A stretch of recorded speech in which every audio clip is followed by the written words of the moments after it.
Republican Congressman Tom Cole of Oklahoma. Does that put it to bed for you, our Congressman, what you just heard from Jeff Sessions? It absolutely does. Look, I think the hysteria and the desperation here on the part of Democrats is almost laughable. The idea that somehow Jeff Sessions was conspiring with the Russians to impact the election is just simply an unbelievable fiction. So, yeah, I think it's pretty much a tempest in a teapot. Well, let's not get ahead of the implications, right? Because sometimes that makes it easier to dismiss the shorter question, which is he was asked a question about whether he had any contact with Russian officials, and he said no twice. That's not true. That means nothing to you? No, it doesn't, frankly. I think he understood that question to be, did you talk to somebody about the campaign? Look, it's not unusual for United States senators or even congressmen, lowly congressmen, to meet with ambassadors. I do it all the time. We don't usually talk about anything to deal with campaigns. We usually talk about the relations between our respective countries or some requests they have. So I don't find this unusual in any way. And what strikes me as unusual is the manner in which Democrats seize on this. Look, if they want to figure out why they lost the election, they need to look in the mirror. They nominated a flawed candidate who ran a bad campaign. That's pretty much why you lose most elections in America. I think that's a little bit of a distraction at this point, though, don't you? I mean, this is about what happened during his confirmation process. I think if you wanted to go broader context, I don't know that you go to the election unless you want to go to the hacking. And that's the concern, right, is that you have the intelligence community conclusion that, you know, your party does seem to want to run away from as quickly as it can. But isn't that matter? Doesn't it matter to you that you know the extent of any contacts between our government and whatever Russian activities led to the hacking? Well, first of all, on the hacking issue, I'm quite content to have any investigation anybody wants to have.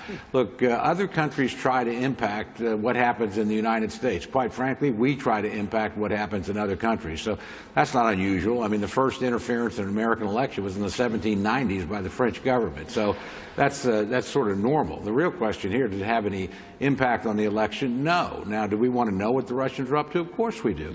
But to suggest that in any way somehow Senator Sessions was involved in manipulating the election or in some way in some inappropriate contact with Russia, look, I'd have to see more than what we've seen. And frankly, just as an old political guy, I would tell my friends on the other side of the aisle, you want to figure out why about the election, again, start looking at your own campaign, your own candidate. You'll figure out why you lost pretty quickly. But don't you think, so you think that there's no curiosity in why he didn't answer this? You said a lot of people meet with the Russian ambassador. Have you?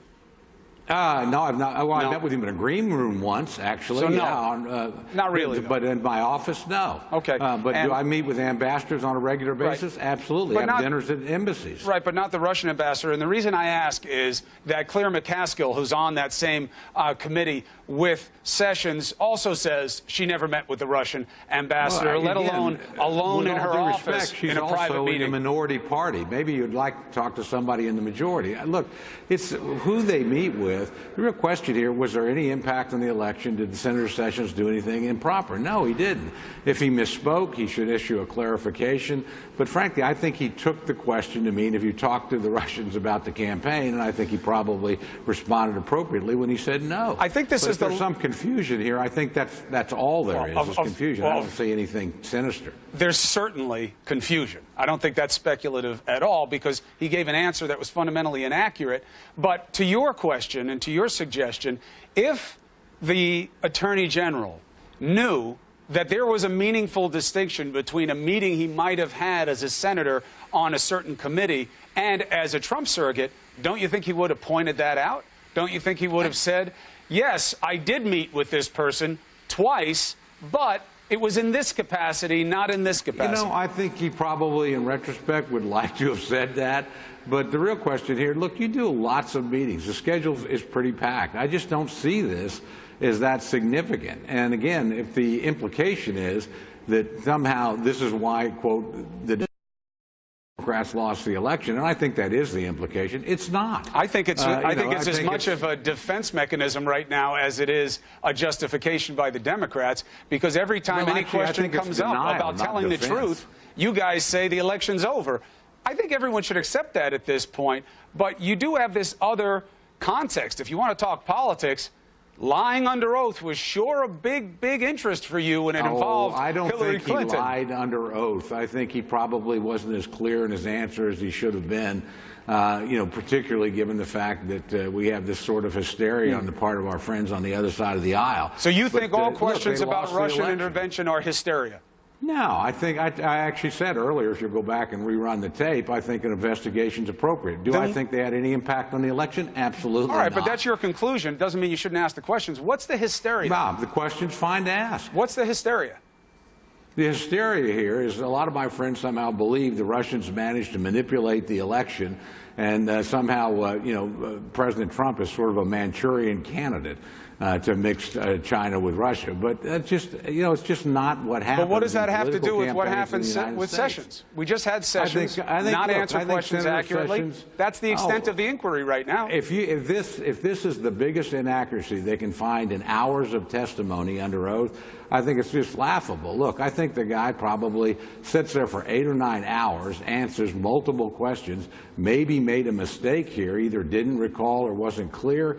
I just don't see a plot here. I don't think this is very sinister. Now, again, if my friends want to chase this particular rabbit, so be it, and that's fine. But I don't think it's going to get them any closer to the truth as to why they lost the election. And I think when they begin to think about that, it'll actually help them if they're analytical as opposed to hysterical, and I think they are hysterical. I just think it's so interesting that you say you see a legitimate interest in finding out the extent of the Russian hacking efforts, and yet every time I'm trying to ask you about whether or not any of this is relevant to that discussion, you go to the election. I just want to draw your attention to one more thing.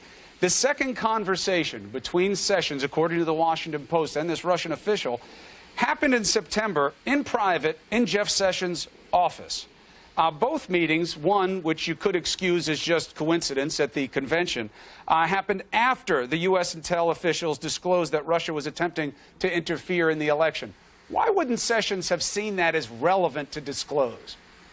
Look, I can't speak for Jeff Sessions and what he recalled or what he didn't or what he thought was relevant and what he thought wasn't. What I'm suggesting here is I don't see anything serious here. And I think anybody that does or that thinks this somehow had some impact in the election is badly mistaken. And I'm happy to have that debate or argue with anybody. In terms of Russian activity or any country, believe me, every country in the world tries to influence elections. The President of the United States, President Obama, went to Britain and told them not to vote for Brexit or they'd go to the back of the line. It wasn't very effective, but it was certainly a blatant interference in a democratic country's elections. But I don't think it had any impact one way or the other. I would suggest the same thing's probably true here. I appreciate your conclusions, Congressman. Hopefully we'll get the investigations to get the proof for them soon enough. Appreciate you.